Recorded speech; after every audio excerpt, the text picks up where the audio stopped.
la belle diaspora, bonjour YouTube, j'espère que vous vous portez toutes bien mes belles. Aujourd'hui, nous allons parler d'un sujet qui va peut-être un peu choquer, mais je vous assure mes belles, dans la vie parfois, pour avancer, pour évoluer, il faut s'arrêter, se regarder dans le miroir et parler de certaines choses qui peuvent même fâcher. Si tu es nouvelle sur cette chaîne, ma belle, sois la bienvenue, installe-toi, je dirais même abonne-toi. Mon nom est Marcel Angèle Abomoela et ici, je me suis donné pour humble mission d'encourager, de booster la femme qui vit dans la diaspora. C'est la même qui a pris la ferme décision de réussir sa vie loin de chez elle. C'est pour ça que je nous parle ici de l'état d'esprit qui nous aide à réussir loin de chez nous. Je parle aussi de la santé mentale et de l'autonomisation. Pourquoi est-ce que la femme qui vient d'Afrique a du mal à réussir dans presque tous les continents de la Terre? Pourquoi? Qu'est-ce qui se passe? Pourquoi est-ce qu'elle bute? Pourquoi est-ce qu'elle n'a pas son envolée? Pas facilement. Pourquoi est-ce que c'est juste une petite infime partie, peut-être 2%, maximum 5%, qui s'en sortent vraiment? Et quand je parle de s'en sortir, je parle vraiment de la réussite exponentielle. Celle-là qui brise les plafonds de verre. Celles-là qui font que tu peux écrire ton nom dans le livre, dans les livres du pays qui t'accueille et dans ton pays d'origine. Pourquoi est-ce que c'est difficile pour nous? Et quelqu'un va me dire, mais comment est-ce que tu déclares ce genre de choses? Je parle de mon expérience personnelle. Ça n'a pas été facile. Et là, tu me diras, oui, c'est pas ton expérience professionnelle qui est un cas d'école. Non, peut-être pas. Mais je vous assure, en tant que coach, je cause, j'échange avec ces femmes de notre communauté, ces femmes qui viennent de mon continent et qui ont du mal, vraiment du mal à s'établir et à réussir dans la diaspora. Mais il n'y a pas que nous, il n'y a pas que nos cas privés, non. Il y a aussi l'INSEE, qui est l'Institut national de statistique et des études économiques en France, qui fait ces déclarations. Si tu vas sur leur site, tu vas comprendre que les statistiques qui concernent notre contribution socio-économique ne sont pas favorables, ne sont pas celles qui sont flatteuses, pas du tout. Je vous dirais même que nos statistiques viennent au bas de l'échelle en presque tout. Et pourquoi? Pourquoi? Et qu'est-ce qu'on peut faire par rapport à cela? Dans cette vidéo, je vais peut-être pas parler exactement de ce qu'on peut faire, mais je vais lever déjà un pan de voile. Il y a plusieurs raisons qui font que la situation soit comme telle, mais l'une des raisons dont j'ai envie de parler aujourd'hui, c'est l'identité. Oui, c'est l'identité. À la base de toute chose, c'est l'identité. Ton identité est ton paquet d'informations. Et ton identité va t'ouvrir les portes. Et parfois, l'état de ton identité peut te fermer les portes. L'identité est ta pièce maîtresse. J'ai ici mon identité. Cette identité, cette carte qui est une pièce, est une pièce qui est comme une clé. Elle m'ouvre des portes. Ton identité, ta pièce d'identité, t'ouvre les portes. Quand tu vas à l'administration, quand tu vas à un guichet, on va te demander ta pièce d'identité. Pourquoi? Parce qu'elle se réfère à toi et on peut l'utiliser pour activer des choses dans ton avantage. Mais ici, je ne vais pas parler de cette pièce d'identité. Je vais parler surtout de l'identité que nous sommes, ce qui est intrinsèque, tous nos attributs intrinsèques. Je dis encore, nous sommes un paquet d'informations. Notre identité est basée sur nos expériences, nos croyances, ce que nous sommes devenus sur le courant de la vie, ce que nous apprenons, ce que nous pensons être vrai, nos lunettes mentales, notre perception de la vie. Et je t'assure que c'est ta perception de la vie qui fera que tu aies un certain comportement, une certaine attitude, que tu fasses certains choix, certaines décisions et que tu aies les fruits que tu as dans ta vie. L'identité.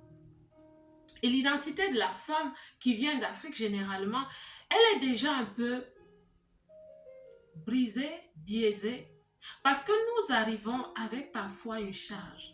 C'est pour ça que nous partons. Nous partons parce que nous allons chercher une meilleure vie ailleurs. Ok, que ce soit celles qui sont parties contre leur gré ou avec leur propre gré, nous partons toutes pour chercher une meilleure vie ailleurs. Ça veut dire que d'où nous venons, parfois, c'est pas le rêve. C'est pas le rêve. Donc, quand nous venons, nous avons déjà une histoire qui est un peu lourde. Et nous avons un certain état d'esprit. L'état d'esprit qui cadre avec le contexte où nous étions. Et c'est cet état d'esprit que nous avons. C'est cette identité que nous avons. C'est cette façon de voir la vie que nous avons. C'est cette culture, nos cultures que nous avons. Nos us et coutumes. Ce que nous faisons, ce que nous pensons être bien. Le mal est que quand nous arrivons généralement, nous ne nous adaptons pas vraiment. Je m'explique. Chaque pays réussit d'une certaine façon. Et derrière chaque réussite se trouve un certain état d'esprit. Et tu arrives donc avec un certain état d'esprit, venant d'un pays, oui, on les appelle les pays émergents aujourd'hui, mais c'est des pays qui ne sont pas développés selon les standards du monde. D'accord? Donc, tu viens avec l'état d'esprit de ce pays où tu réussissais au niveau de ce pays. Et tu arrives dans un pays où coule le lait, le miel, un pays que tu appelles Eldorado en fait. Les pays ne sont pas des Eldorado, c'est pour ça qu'on se cogne la tête, parce qu'on vit des désillusions quand on arrive. Mais donc tu débarques dans un pays comme ça et tu essaies de vivre et réussir avec cet état d'esprit, ce niveau de croyance, ta façon de voir la vie, mais tu ne te mets pas à niveau, tu ne travailles pas sur toi. Et nous avons eu des chocs, nous avons eu des blessures neuronales, des blessures psychologiques, parce que notre chemin à l'arrivée n'a pas été facile, notre installation n'a pas été facile, mais on essaye de réussir sans se demander qui suis-je devenu maintenant. Parfois, nos compétences ne sont plus arrimées avec ce qui est demandé, elles ne sont plus adéquates, mais on essaye de réussir. C'est pour ça que parfois, ce n'est pas facile pour nous de réussir. Parce que nous ne sommes pas alignés aux standards de la réussite. À presque tous les niveaux, nous ne sommes pas vraiment alignés. Mais ça fait des années que tu es là.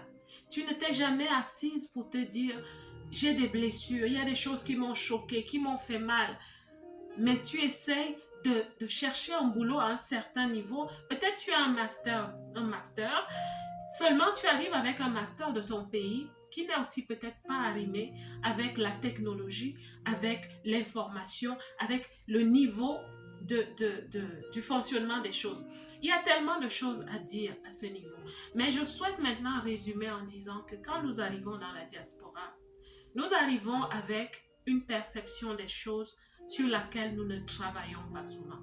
Et longtemps, nous restons avec cette perception des choses. Nous avons des préjugés que nous n'allons pas casser en découvrant ce qui est vraiment la réalité du pays. Nous ne développons pas aussi les intelligences qui sont acquises pour réussir dans ce nouvel environnement. Pourquoi est-ce que la femme qui vient d'Afrique ne réussit pas facilement dans la diaspora? C'est l'une des raisons. Notre identité n'est pas travaillée, elle n'est pas intégrée. Nous sommes intégrés au niveau administratif et légal, mais nous ne sommes pas intégrés de façon intrinsèque. Nous ne sommes pas intégrés au niveau des intelligences. Nous ne comprenons pas vraiment comment ça se passe sur le terrain. L'encouragement est qu'on s'arrête et qu'on arrête de se dire que ça ne sert à rien de se faire accompagner, de se faire coacher. Ça ne sert à rien d'aller aux conférences. Ça ne sert à rien parce que ma belle, en attendant, il y a encore des questions de comment est-ce que je réussis à l'étranger. On ne me veut pas du bien. On ne me traite pas bien. Non. Tout le monde souhaite avoir quelque chose ou quelqu'un qui est excellent. Quand tu es excellent, on t'invite autour de la table. Parce qu'on a besoin de tes idées. On a besoin de ta façon de faire. On a besoin de toi. À un moment donné, prends les choses en main. Prends le taureau par les cornes. Et dis-toi, je vais réussir. Je vais sortir du lot. Je vais devenir la meilleure version de moi-même. Je vais investir sur moi-même et faire tout ce qu'il faut pour que mon identité soit celle qui est arrimée au style de développement, à l'état d'esprit de développement du pays qui m'accueille. J'espère que tu vas le dire, ma belle.